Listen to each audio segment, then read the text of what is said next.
আপনি শকুন্তলা দেবে? হ্যাঁ, নমস্কার।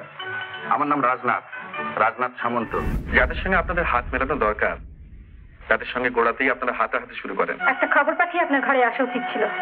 আগে হলে তাই করতাম, কিন্তু এখন মনে হচ্ছে ওটুকু শিষ্টাচার আপনার প্রতি না দেখালেও চলবে। ছাত্র জীবন থেকে চরিত্রে আমার দাগ পড়েছে। পয়সার জোরে নারী আমার কাছে খেলার পুতুল মাত্র। আমার বিরুদ্ধে এই সমস্ত অভিযোগ প্রথম শুনবেন বোধহয় দেবকমল বাবু। তা শুনুক, আমার তাতে কোনো আপত্তি নেই, কারণ জবাবদিহি আমি কখনো কারো কাছে করি না। সম্পত্তি দেব না এই কথা তো বলিনি, খালি উইলের ব্যবস্থাটুকু হবে না। যে কথা গোপন করতে বাবাকে এত কষ্ট সইতে হয়েছে, লেখাপড়ার হাঙ্গামা করতে গেলে বাবার সে মর্যাদা থাকবে না।